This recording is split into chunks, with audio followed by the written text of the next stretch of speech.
Taishi Ci is described as having great arm strength and a shiny, beautiful beard. He stood at around 5.9 foot tall and became famous for his archery skills. Legend says he never missed a shot. He was a loyal officer whose word was law, meaning he was always obeyed without argument. Sun Ce recognized this in him and once allowed him to leave with only his word that he would return, which he did. Chen Shou praised him as loyal, righteous, trustworthy and upright, and mentions that he possessed the traits of the ancient sages. He was born around the year 166 and was from Donglai Commandery. He liked to study in his youth and became a minor Han official in his commandery office. At around 186, his superiors had a dispute with the provincial administration of Qing. Because they couldn't come to a compromise by themselves, they both dispatched emissaries to the capital to state their cases against one another. At the time, the agent from Qing province had already left. Since the imperial government operated on a first-come, first-served basis, Donglai's administrators feared that their argument would carry less weight if it was delivered last. One administrator became anxious and started to look for someone to help him deliver his letter. Taishi Ci, then 20 years old, was chosen for the task. He rode day and night to catch up to his rival, but he couldn't overtake him. He spotted him in Luoyang, waiting to communicate his report to the imperial office. The official was not aware that Taishi Ci was from Donglai when he went up to him and he said, "Sir, are you waiting to submit a report?" which the official confirmed. Ci questioned if it was properly filled out and asked if he could see it, so the official fetched it for him. He then pulled a hidden knife from his clothing and cut up the report. The official panicked and started crying out, "This man has ruined my report." Ci pushed the official into his carriage and said to him, "Commissioner, if you had not volunteered your report to me, I'd have no way of destroying it, so I'll not be the only one to suffer for this crime. But consider this, if we both stay silent and leave, we may be able to escape punishment. If we come forward, we will both be immediately punished." He went on to explain that he was only ordered to investigate whether or not the letter had been delivered, and that on his own prerogative he decided to exceed his orders and destroyed the report. He feared that he would suffer strong disapproval and anger if he returned to Donglai, and so instead wanted to flee. The official accepted his words, and they both left together. He slipped away and lost the official, only to double back to Luoyang to complete his mission. Qing's administration did send a second letter, but because it was delayed, it didn't hold up against the first delivered favoured report. Taishi Ci became well known within the province for his actions. Many favoured him, but he still feared the Qing administrators taking revenge, so he fled to Liaodong. One of the people who adored Taishi Ci was Kong Rong, the administrator of Beihei Commandery. He frequently dispatched men to pay respects to Ci's mother, as well as providing her with a regular salary. Taishi Ci returned home when the Yellow Turbans attacked, and his mother told him, "You haven't met Kong Rong. He treated me very generously when you were away, almost like an old friend. Now that he is in trouble, you should go quickly to help him." Kong Rong was holed up at a fortress at Duchang, which is currently being surrounded by Guanhai's Yellow Turbans. After 3 days, he left his hometown by himself and walked to the siege at Duchang to see the encirclement was still underway. He waited for an opportunity, and at nightfall, he managed to slip through unnoticed and then met with Kong Rong. Taishi Ci requested to lead soldiers in order to attack the rebels and lift the siege, but he was denied as Kong Rong took the more timid approach of waiting for reinforcements to arrive, but they never showed. The situation grew worse, as with each passing day the rebels came closer and applied pressure to the city. Kong wanted to seek aid from Liu Bei at Pingyuan, but the encirclement of the city was complete, and no one had any idea on how to break out. Taishi Ci once more volunteered to lead the troops, but Kong Rong said, "At present, the rebel siege is impenetrable. All the men say exiting is impossible. Your intentions are commendable, but in reality, is it not too difficult?" Ci expressed his gratitude towards Kong Rong for how he treated his mother, and explained she believed that her son would be of use to him.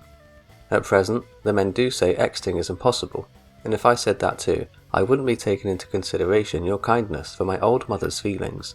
You're already in a state of emergency, and so there's no time for doubt." As a result of Taishi Ci's unyielding attitude and his words, Kong Rong granted him permission to lead the troops. The following day, he packed his equipment and then had a full meal. He strapped on his quiver, grabbed his bow, and mounted his horse. He rode out of the fortress with only 2 soldiers, each carrying a target stand for archery practice. The rebels thought it was an attack, and so immediately scrambled their soldiers and cavalry in preparation. But Taishi Ci just led his men down towards the moat, planted the targets, and practiced shooting before returning into the city. The next day he repeated this, and this time some rebels prepared for the attack, but some just didn't bother. On the third day, the rebels were accustomed to the routine, so they practically ignored him. Sir spurred his horse forward straight out of the city gates and drew his bow. Every arrow he let fly hit its mark. Before the rebels even knew what was happening, several men lay dead, and Taishi Ci had broken through the encirclement. None of them dared pursue him. When he arrived to meet with Liu Bei, he explained that he was only a commoner with no blood relation to Kong Rong, nor was he from the same village, but that they shared the same aspirations and misfortunes. At present, Guanhai oppresses and disrupts Du Chang. Kong Rong endures the siege, and although there's danger from morning till dusk, I can do nothing to help. It's because you, sir, have the reputation for being righteous and benevolent, and are known to rescue those in trouble, that Kong Rong holds his ground and looks to you. He sent me to charge through the heavy siege and entrust the fates of the myriads within the city to you, sir, because you alone could preserve them. Liu Bei's face turned serious when he uttered, Kong Rong knows in this world is a Liu Bei. He then granted Taishi Ci 3,000 elite soldiers to lift the siege. Upon hearing of the incoming reinforcements, the rebels abandoned the siege and scattered. His deeds made Kong Rong value him even more, and he treated him warmly from here on. His mother was also very pleased that he was able to help repay Kong's kindness in such a way. Taishi Ci next travelled across the Yangtze River to Chue County to visit an old acquaintance from his hometown who he hadn't seen since he fled to Liaodong. During his stayed visit to Liu Yao, the inspector of Yang province, Sun Ce invaded the territory. Someone advised that Taishi Ci should be appointed troops to counter Ce's attack, but Liu Yao said, "If I appoint Taishi Ci to such a high position, Zhu Xiao will laugh at me." Zhu Xiao, also known as Zhu Zijiang, had previously spoken highly of Liu Yao. He was a famous appraiser of talented people who had a keen interest in the study of human relations. Instead of leading the troops, Taishi Ci was sent on a scouting mission to assess the strength of Sun Ce's forces. Taishi Ci spotted Sun Ce himself at Shen village. He had 13 other men with him, including Han Dang, Song Xian and Huang Gai. Taishi was accompanied by only a single horseman. Nevertheless, he charged forward and engaged Sun Ce in a duel.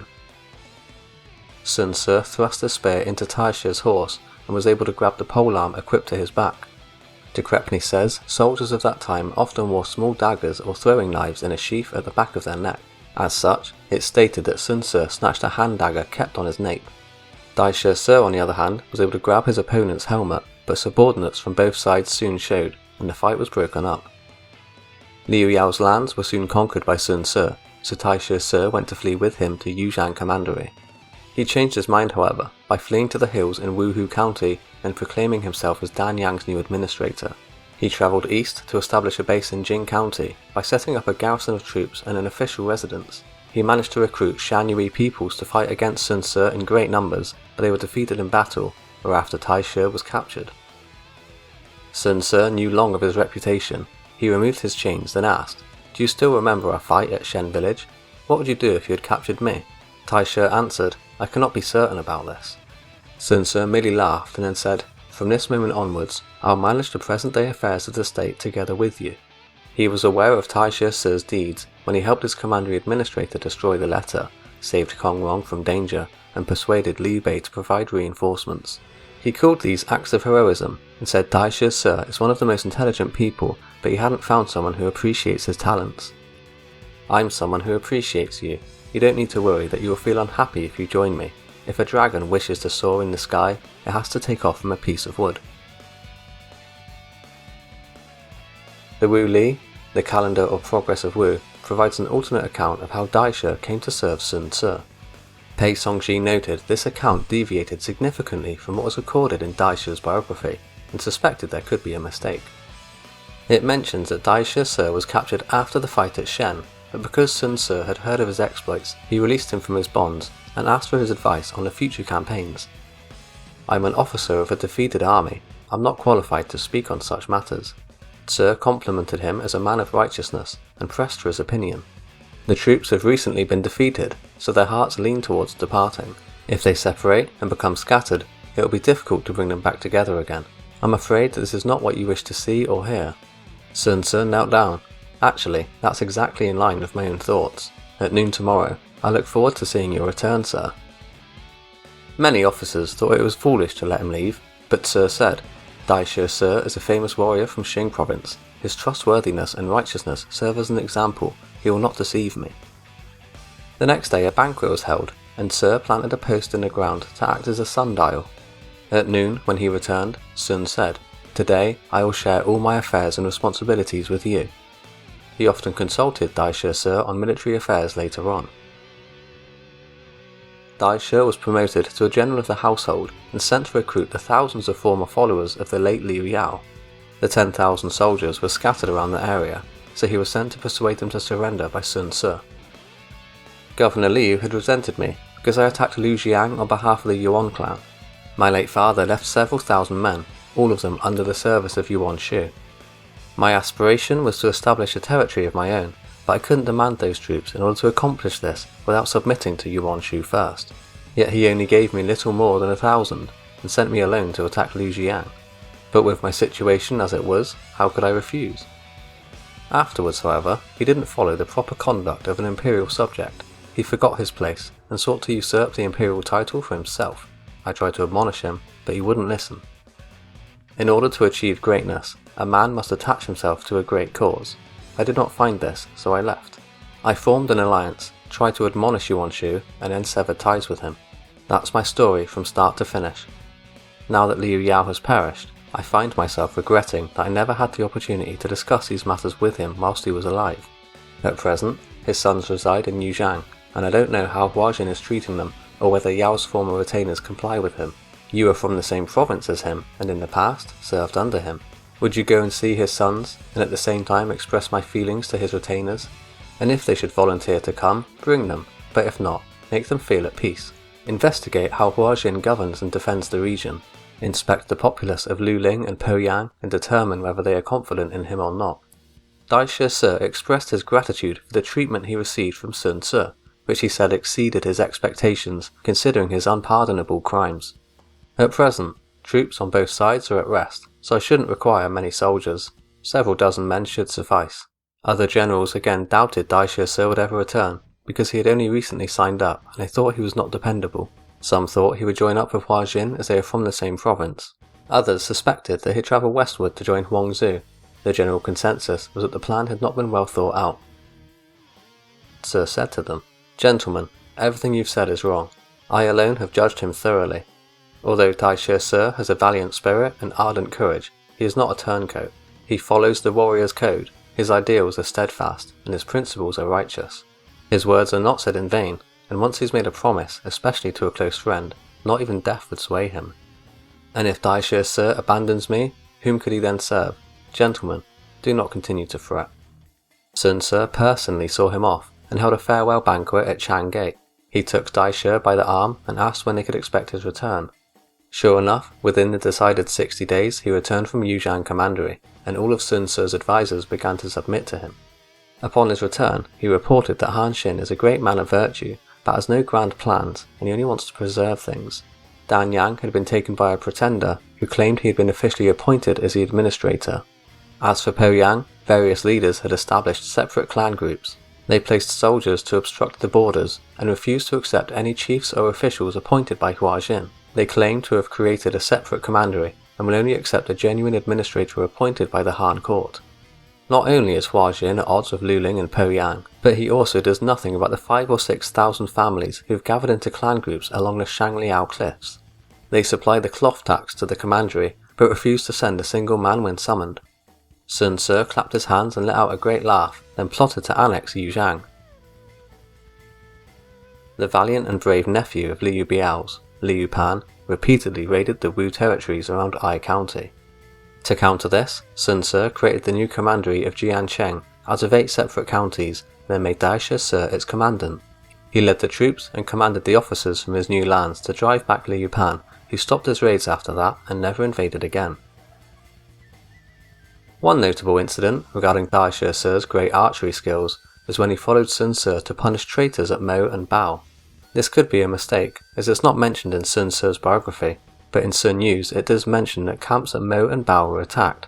Either way, their leader was stood at the viewing platform above the gate with his hand resting on a wooden pillar. He started hurling verbal abuse at Sun, so Taishi Ci took aim and fired an arrow. It pierced through both the pillar and the hand, pinning it to the tower. Everybody was in awe, and the people outside praised his fine skill. Cao Cao heard of this incident and wrote a letter to Taishi Ci. It arrived in a box with a few pieces of dangui, which was ginseng that could be used as medicine. Dangui literally means ought to return or should return, so Tao was hinting that Taishi Ci should leave Sun Ce and serve him.